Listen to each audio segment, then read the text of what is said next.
Today, September 11th. Can you believe that? It is September 11th, which means it has been 18 years since the terrorist attacks in New York, in DC, Pennsylvania. It's pretty wild to consider.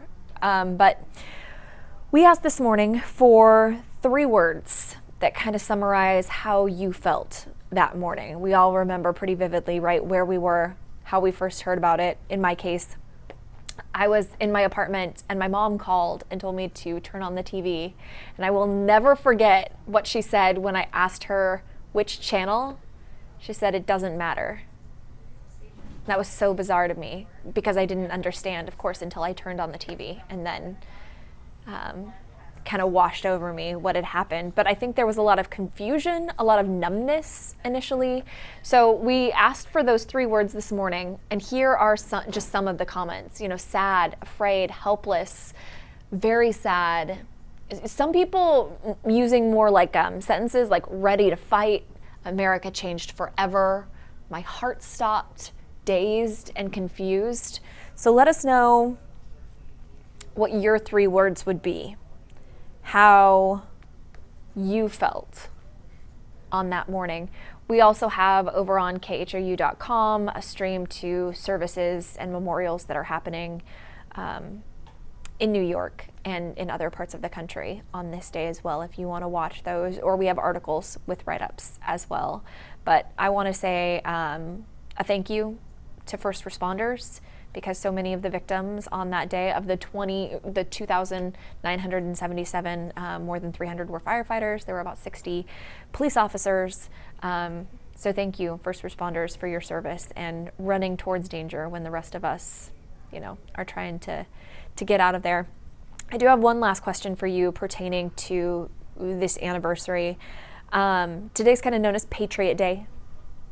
And I'm wondering, there's this push to make it a federal holiday, so we would essentially have the day off. What do you think about that plan? I have mixed emotions about it. I like the idea in theory, but I would hate the idea of like people celebrating with a 3-day Patriot Day weekend. That just doesn't seem appropriate in any way. So, I mean, I guess that's kind of what Memorial Day has morphed into. It's supposed to be kind of a somber day, but we use it to kick off summer. So anyway, let me know what you think about that one. Next up, I want to show you some pictures that are part of a photography project called Women Behind the Badge, and they are incredibly powerful. So go ahead, Brandon, there we go. This is Brittany Bushcar. She is a deputy for Harris County Precinct 4, and she's battling breast cancer. She's on her 3rd round of chemo, and so her story is being documented in this photography project. She says she's not going to quit because, in her words, what if I could have helped someone? You can read her whole story. You can see Larry Seward's story on khou.com. It's pretty powerful, but a reminder, there are people out there who are way tougher than you think you could ever be, but you never really know until you're faced with those, I guess. Our next story is weird. There's kind of no other way to describe it, but there is maybe a chimp on the loose in Santa Fe, Texas, like just down the freeway. This is Patricia de la Mora. She is the one who first reported seeing it. It was outside her bedroom window about 2 a.m. on Monday. She woke up to a weird noise, looked out the window. She said it was there in her backyard. Kind of freaky. She says it terrified her and she hid, like closed the blinds so it couldn't see her.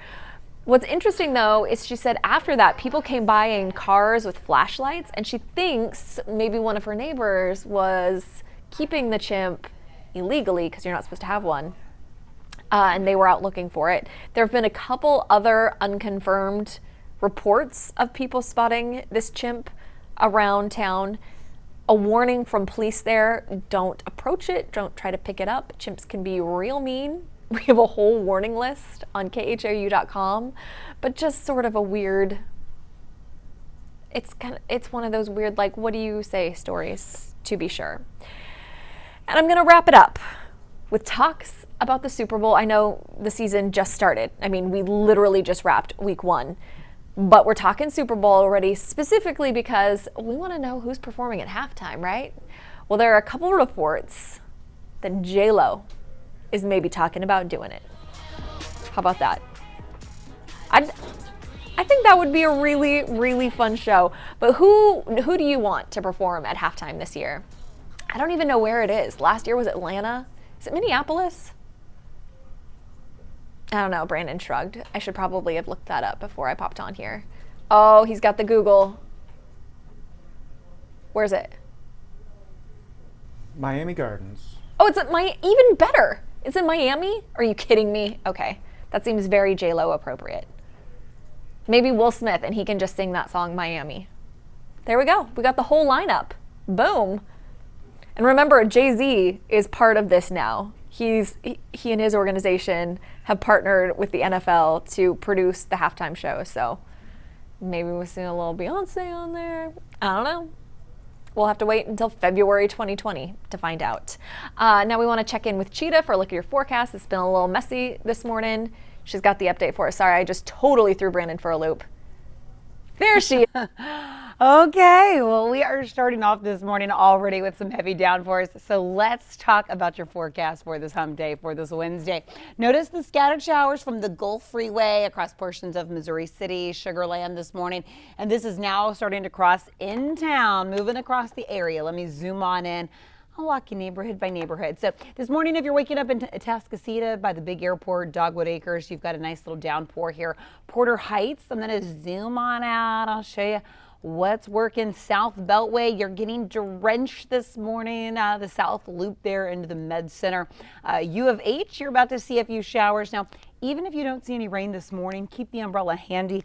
This is only the beginning. A little daytime heating will fire up additional thunderstorms by the afternoon. So live look outside in Galveston, this is exactly what's happening. We had some scattered downpours earlier this morning. Now we're noticing a few breaks, and now I'm expecting a repeat of some of that activity later today. So on your 7-day, a 50% chance for these scattered storms for your Wednesday. Thursday, Friday, Saturday, notice how rain chances begin to drop. So as rain chances drop, our temperatures will increase. Today, you'll actually have a little bit of a break in the heat where we do see some of those big downpours. Next week, I've kept us rather low with our rain chances. If what I'm going to show you develops or starts to move a little bit closer to us, those rain chances may increase. Let's talk about big picture on the tropics. Yesterday, officially, statistically, was the peak of hurricane season. We're now kind of on the downhill slide, so we like to see that. A 20% chance for development of these tropical disturbances just off the coast of Africa. But let's talk about this one. This tropical wave centered pretty much right over Turks and Caicos this morning. Now has a 60% chance of becoming our next tropical depression or tropical storm Umberto. Umberto would be the next name on the list. So I've circled this here for you. You can see those bright red, orange tops in our tropical satellite imagery. Most of this moisture is going to move in a westerly direction. It's going to move across the Florida Straits. As it does, it's going to start to interact with some upper level winds, which isn't going to allow it to really intensify, which is good news. We don't need that. So watch this circulation here. This is the counterclockwise circulation. This is that elongated area of low pressure I just showed you here on our map. Notice by Sunday, 1:30, so we're looking at Sunday afternoon, holding together, but this becomes more of an issue for Louisiana, Mississippi, Alabama. So it stays just east of our area, and no matter if it develops into something or it doesn't, it will send a surge of tropical moisture in that direction. So we will continue to monitor it pretty close at home. Let's see here. I did not even have this one up. Let's go back. Well, we are going to continue to monitor that. Otherwise, my graphics are just skipping around here. Otherwise, today it's about the heat, humidity. I wanted to show you one more thing so you know what to expect from that if it develops here. The three things to kind of take away from that. Possible tropical development. The next name on the list would be Umberto. It remains in the eastern Gulf this weekend as of right now. That's what most model guidance is suggesting. But you do want to stay very weather aware for our pattern that we're in. It's a great idea to check in, of course, in the morning and with our chief meteorologist, David Paul, in the evenings. But until then, Brandy, just going to be kind of a sloppy day out there, especially through the afternoon. I'll send it back to you.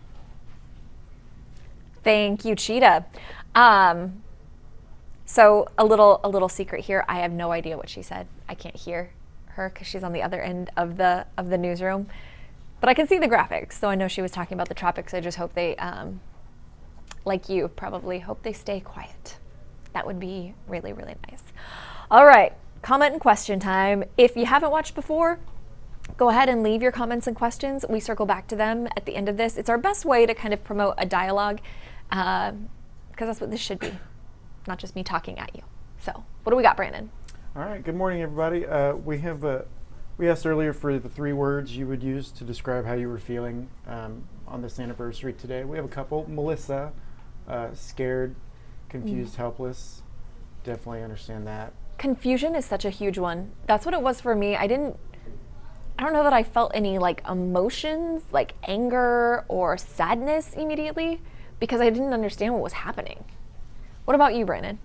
Yeah, I was actually at school, in elementary school. Brandon's a little younger than me. I was in college. Sorry, I heard your apartment story earlier. I didn't want to bum you out. But yeah, I was in 6th grade. I was in band practice, and we stopped in the middle of playing, and we gathered around a giant brick of a TV in the cafeteria to watch, and it was a lot, even for somebody that young to understand. What's crazy is the kids who are in high school now weren't alive. Weren't alive, yeah. That's hard to think about. And it's probably what, if you're a little bit older, there are some moments that, folks will always remember. There's Kennedy's assassination, there's walking on the moon, there's Nixon's resignation, like that you just remember where you were when it happened. And I feel like this is really one of the only ones in my lifetime where I've felt that. The other one, though, that I will always remember is Osama bin Laden. Yeah. When his death was announced. They broke into programming on TV. I think we were watching a baseball game and made that announcement. But what were the big moments in your lifetime that you remember, like the big national or international stories that, you know what, I just thought of the other one, the O.J. Simpson verdict, where everything at school ground to, you weren't even in school, I know. But I was in middle school and everything just ground to a halt. Everyone buzzed into the nearest open classroom and all the TVs were on and we just watched it and then we went about our day.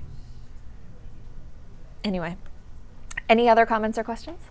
Yeah, we've got a couple more, Jennifer saying shock, anger, wondering. I think, yeah, we all felt that. Bianca saying heartbroken, confused, overwhelmed, but I would like to end with Rosie's, which was hate serves nothing. That is a great reminder. And that on a day like today, when it's so easy to fixate on the negative and on the lives lost, maybe focus on what we can do now and how united the country felt after that. That was incredible. So we're going to leave it on that. There's another update coming up at 2:15, and I will be back here tomorrow. Have a wonderful day.